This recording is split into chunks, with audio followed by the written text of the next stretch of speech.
Meu convidado hoje a pensar o Brasil é o ex-governador de Pernambuco, Joaquim Francisco de Freitas Cavalcante. Governador, seja bem-vindo. É um prazer estar aqui com você. Eu preciso perguntar ao senhor, que já passou pelo Legislativo, foi prefeito do Recife, governador de Pernambuco, foi ministro de Estado, consultor do BID, do Banco Interamericano de Desenvolvimento. Nós temos um tempo hoje da política que é diferente do tempo da economia, que é muito diferente do tempo da justiça, que é diferente do tempo da sociedade. E todo mundo quer fazer o país andar, só que cada um tem uma velocidade, uma exigência do tempo.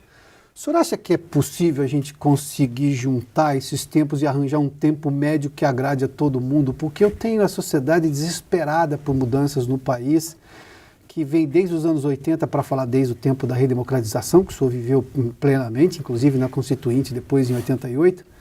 Por que a gente não consegue avançar rápido no país, as coisas que precisam ser feitas de forma célere e intensas? Bom, eu acho que, primeiro é tomar consciência que é tempo de construir todo o tempo. Todo o tempo é tempo de construir. Não é? O fato de você ter um sistema de pesos e contrapesos, legislativo, executivo, judiciário, que tem que haver equilíbrio, não é? Aí, acompanhar as aspirações da sociedade como um todo, não é? Mas nós temos que assumir, não é? Sobretudo porque o momento não é só o momento nacional, o momento internacional é um momento de tensões, porque a democracia representativa está enfrentando uma crise no mundo inteiro. Não é? Mecanismos que eram utilizados com eficiência, não é? A rapidez do legislativo em alguns momentos ou do judiciário, do executivo, tudo isso está entrando em conflito. Então nós temos que ter consciência desse processo, mas eu acho que as instituições no Brasil, no momento, estão funcionando. Precisando de reformas, precisando de adaptações, mas estão funcionando. Então nós temos que nos preparar, não é? De uma maneira talvez única, porque o tempo passou, o tempo das reformas passou, nós estamos retomando. Eu lembro que na década de 90, não é? Havia um pensamento mundial em termos de reinventing government, de Osborne, de Peter Drucker e tantos outros, na necessidade de reformar o Estado. Países e mais países, Inglaterra, Estados Unidos, Austrália, Nova Zelândia e tal, fizeram reforma. A lei de responsabilidade fiscal brasileira se inspirou na lei de responsabilidade fiscal da Nova Zelândia, isso na década de 90. E nós estamos em 2020, voltando a discutir reforma política, né? A reforma política que já devia ter sido feita e que foi feita. O principal foco da reforma política qual foi? A cláusula de barreira, né? Para limitar o número de partidos, nós aprovamos, eu era deputado. Meu último mandato de deputado aprovamos. E o Supremo Tribunal Federal, o PPS na época, entrou com o argumento da inconstitucionalidade, de você, em tese, retirar os pequenos partidos e barrou a cláusula de barreira. Olha aí uma má decisão do Supremo que não pode ocorrer mais. Então, aí eu lhe pergunto... Interferência de competências, né? Aí que eu lhe pergunto... Equilíbrio não é isso. O tempo não está tão errado, isso foi aprovado lá atrás e só agora o Supremo foi se manifestar por decisão de um partido que entrou com uma representação. Aí é que eu lhe pergunto da questão do tempo. É uma tese minha, governador, me permita expô-la aqui, porque se eu já tinha uma decisão do órgão que precisa decidir sobre isso, que é o Congresso Nacional, é quem faz leis, é a lógica da democracia, é para isso que serve o Legislativo. Depois de tanto tempo, há um questionamento no Supremo que altera um entendimento lá atrás. O nome disso é insegurança jurídica. O que causa é insegurança jurídica. O que é terrível para qualquer expectativa econômica, que hoje é o nosso grande desafio, é crescer, é desenvolver-se economicamente rapidamente. Esse tempo não está errado? O senhor falou de intromissão de poderes, ou seja, o Supremo foi lá e alterou uma decisão do Congresso de lá de trás. Esse não é o tempo que está completamente desconectado do tempo da sociedade, que as coisas resolvidas? E desses casos eu acho que é conveniente em alguns momentos o confronto. É um confronto. Você convocar. Há cerca de uns 3 meses atrás, ou 4 meses, houve uma convocação, o presidente do Supremo, o presidente do Senado, o presidente da Câmara e o presidente da República. Fizeram uma reunião e houve até uma certa discussão na imprensa. Será o que é isso? Vamos fazer um conchavo? Não, vamos afinar os instrumentos. Eu acho saudável isso. Tanto para afinar o instrumento no sentido de você tomar decisões em que respeitem as competências de cada poder, mas também até para dizer, eu não vou seguir por esse lado. você está tomando decisões erradas. O Supremo Tribunal Federal, no caso que diz respeito à cláusula de barreira, hoje nós não teríamos 37 partidos. 27 com assento no Congresso Nacional. Como você pode governar? Aí vem a crítica, um presidencialismo de coalizão, que eu chamo de presidencialismo de colisão, né? Porque todo dia tem confronto. Porque você vai ter que se estribar em 27, na decisão de 27 partidos. Isso foi resolvido por uma competência privativa de quem? Do Congresso. O Supremo entendeu que era uma restrição à existência de pequenos partidos e não era. Então, eu acho que houve um erro. O Congresso sempre tem uma tendência, não é, natural dos parlamentos de negociar. O Executivo tem um timing um pouco diferente, que é a pressão do eleitor lá atrás dos programas de governo para executar. E o Judiciário, muitas vezes, encontrando no jogo desse conflito dos dois poderes, se, digamos assim, assume um papel de árbitro permanente, de julgar os outros dois poderes, de decidir. Isso está ocorrendo e isso não é bom. Isso é excesso de protagonismo, de desejo de protagonismo no país? Você sabe que eu tenho um pensamento. Eu acho que a TV Justiça, a TV Câmara, a TV Senado, né, 3 televisões públicas, só para cobrir os 3 poderes, fora um número ou outro de televisões, isso causou um problema, isso precisa ser analisado. Por quê? Em que sentido? No sentido, primeiro, você hoje é comum ter um parque no Recife, que eu caminho, tenho o hábito de caminhar, e me encontro com dezenas de pessoas que marcavam, e ainda hoje marcam, aí não é para assistir um jogo do clube tal ou do clube tal, para assistir um debate no Supremo.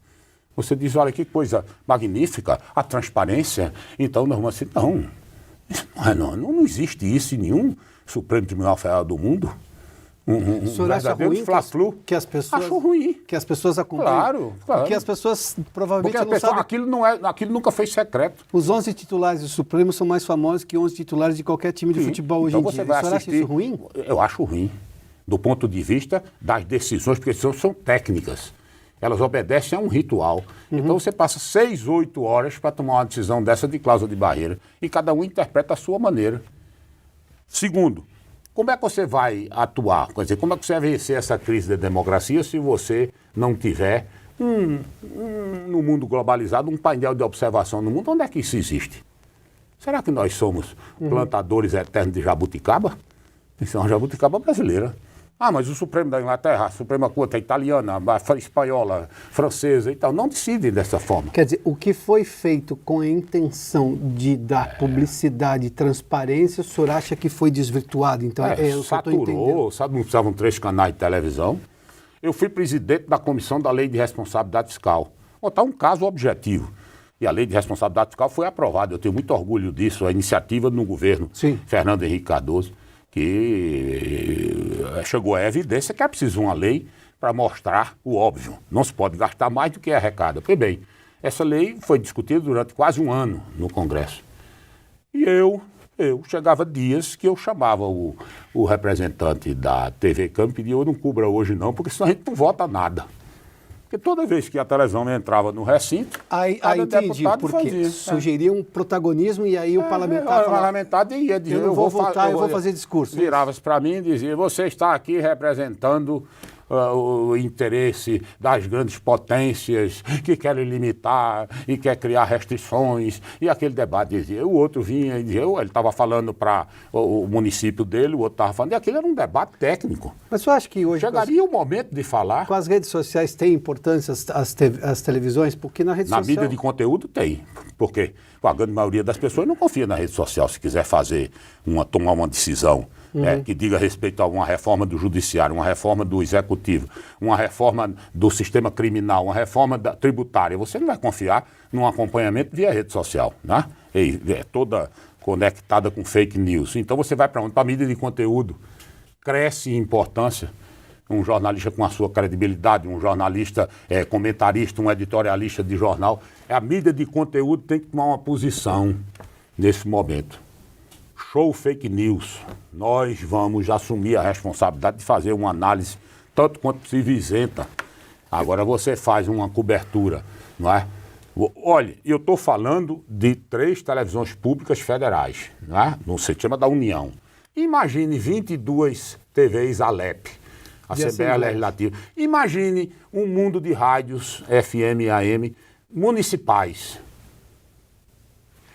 Imagine você, cidadão, assistindo, no caso do Recife, a Rádio Frei Caneca, que é uma rádio do município do Recife, a TV Alep, a Assembleia Legislativa, com 24 horas. Eu não estou falando que fizessem um programa de 1h30, 2 horas, né? Como era antes.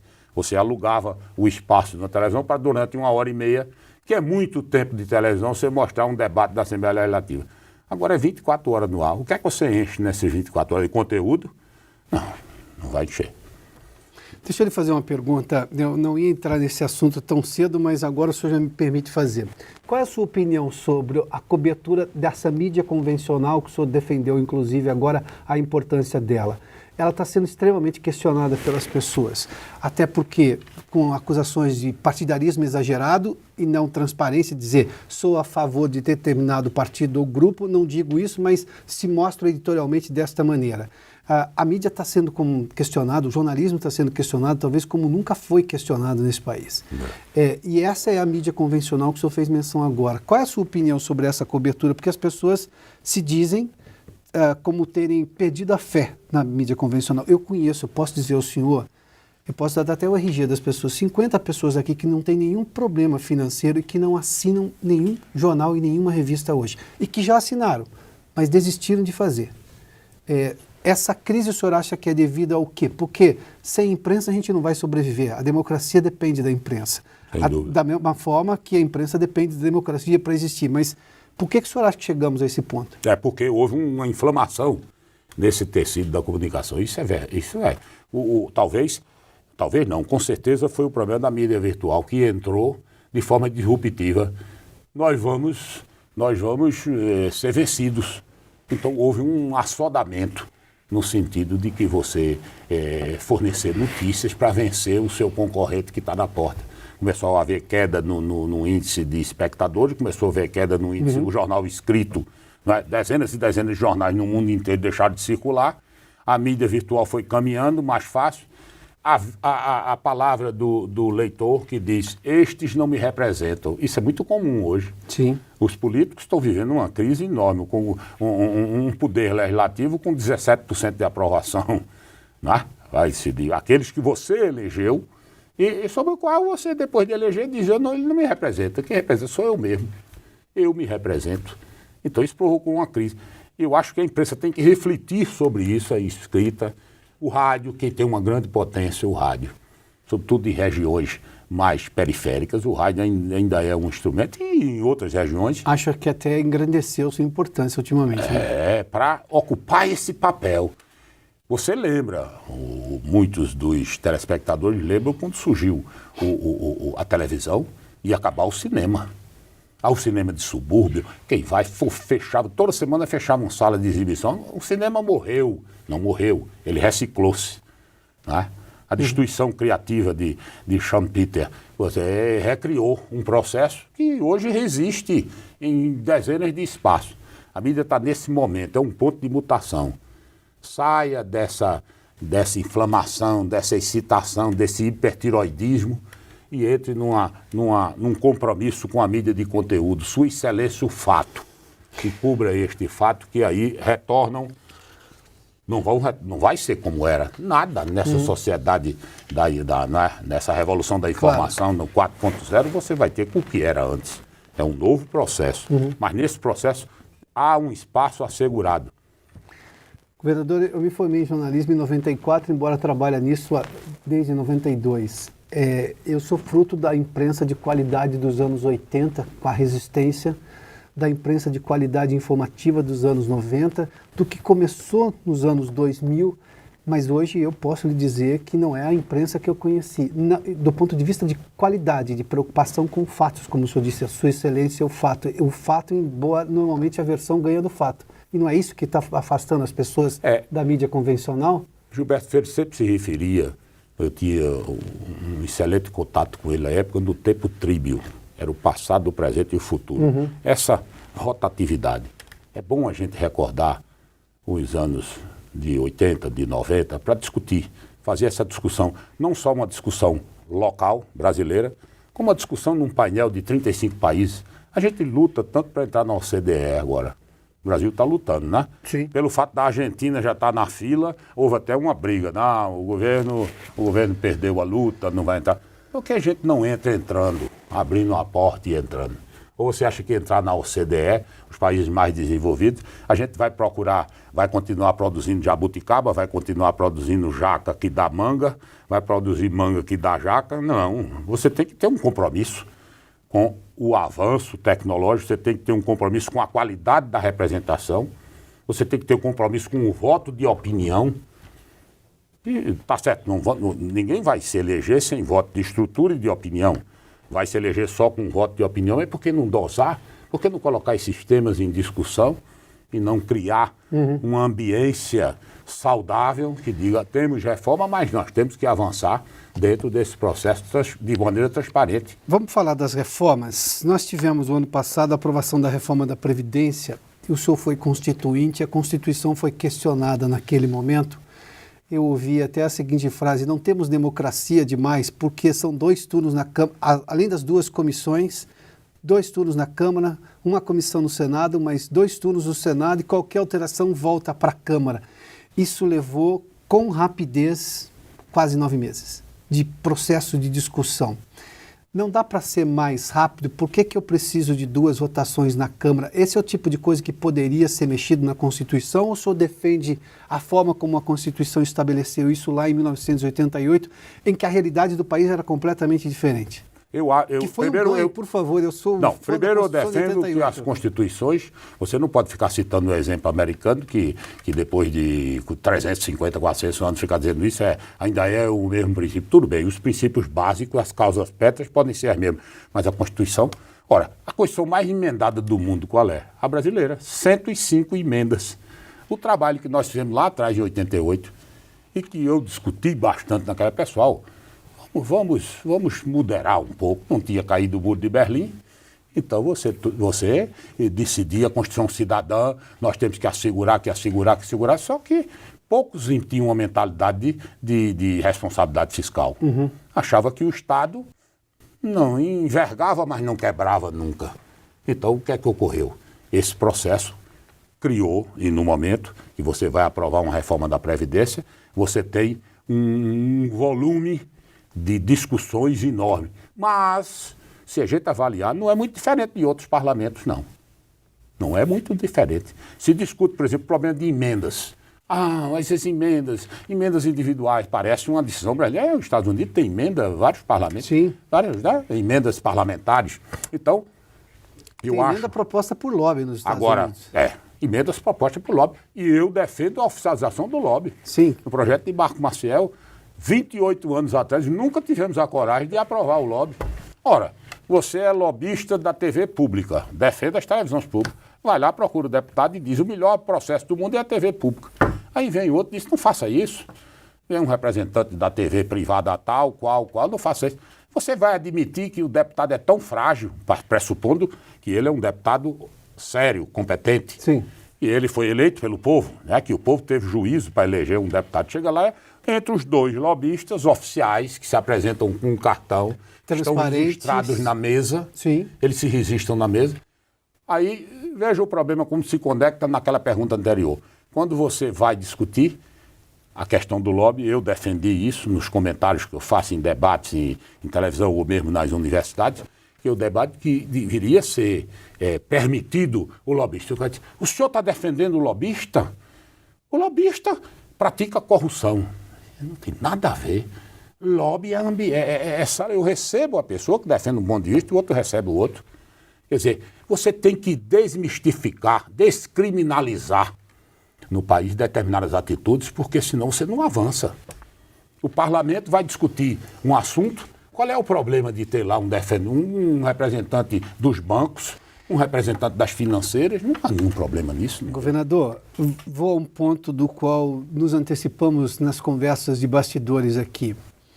Eu tenho a impressão que eu tive formação em ciências sociais na escola de comunicação e a escola de comunicação via ciências sociais estava mais preparada do que as escolas de comunicação e as ciências sociais hoje. Houve uma regressão. Se propunha o debate lá nos anos 80, nos anos 90 de uma forma magnífica, parruda, gigantesca, ou seja, com proposição de ideias, debate muito sério.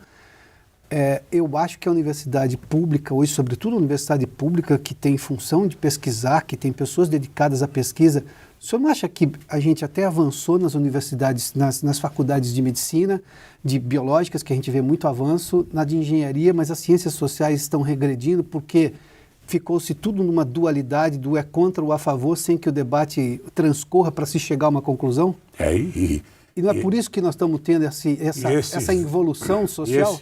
E esse vírus, que a gente não sabe qual é a cepa dele para tomar um remédio, que é o vírus do politicamente correto. Você vai debater, eu participo de debates em universidades, em rádios, etc., e tenho esse exemplo. Você chega, por exemplo, é uma coisa até, parece brincadeira, mas a gente diz, você é Joaquim Francisco Cavalcante. Então o senhor é alto, é branco e é Cavalcante. Então, consequentemente, o senhor estará do lado contrário aos interesses do povo. Rotula. Depois disso, não, fulano de tal, ele é ligado às camadas populares, então ele vai discutir. Cadê o conteúdo do debate? Onde é que você vai comprovar aquilo que você está debatendo? Vamos discutir já especificamente. Se rotulou isso? Vamos discutir especificamente a situação da China. A China é uma grande economia, e está aí, e tal, e toma as medidas. E por que está assim? Como é o sistema previdenciário na China? Como é o sistema decisório? O Congresso Nacional do Povo se reúne uma vez por ano, um mês. E aí qual é a pauta dele? É a pauta que o Partido Comunista mandou.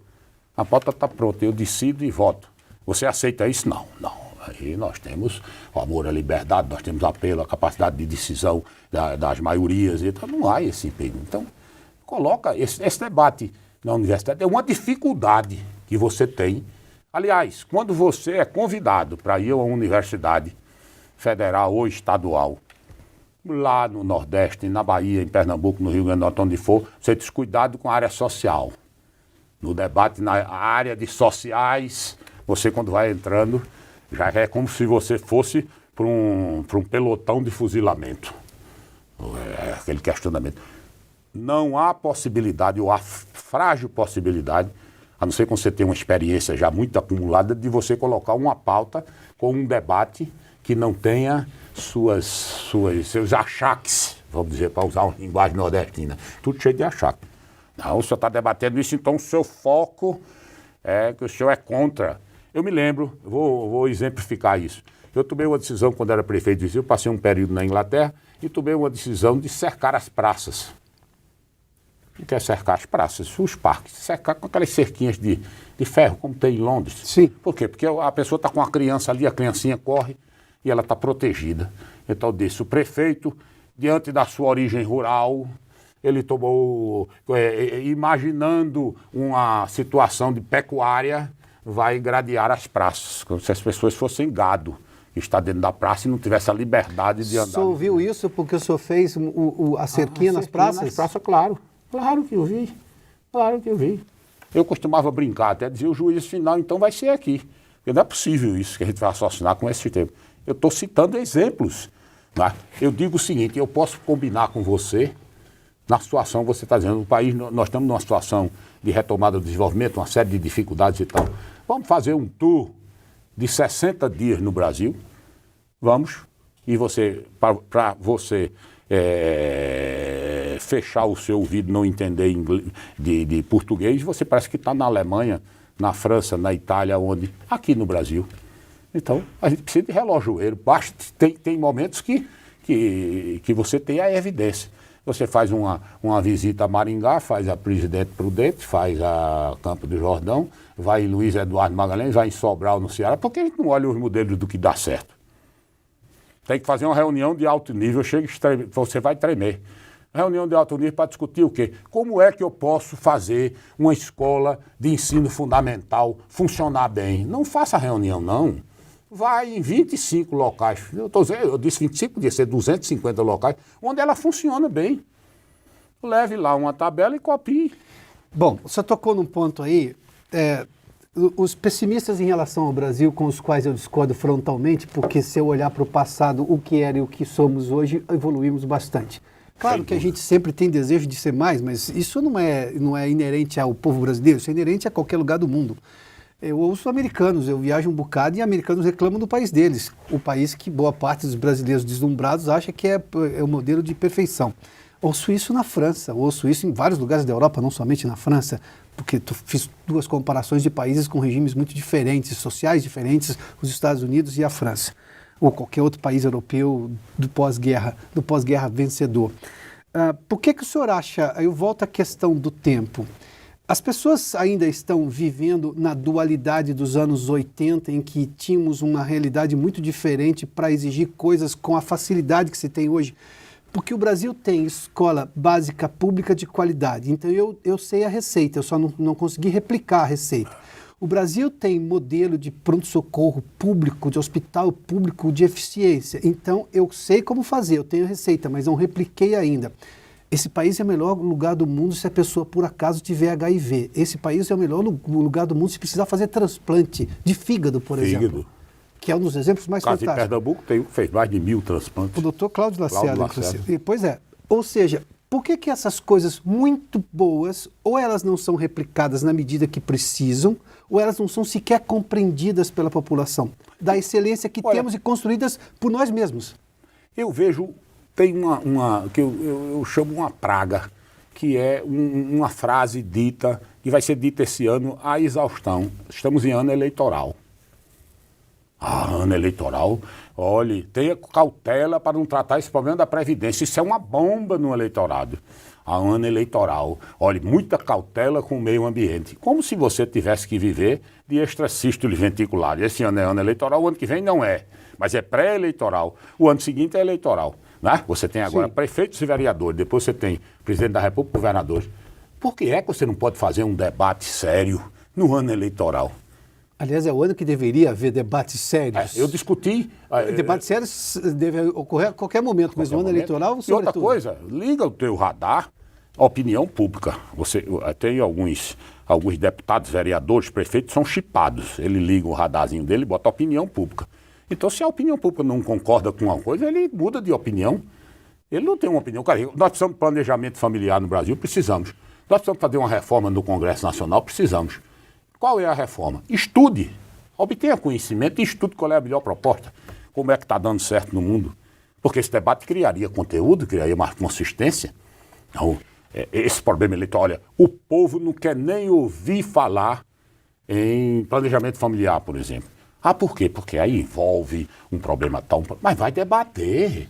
Como é que você quer consolidar um processo democrático sem contraditório?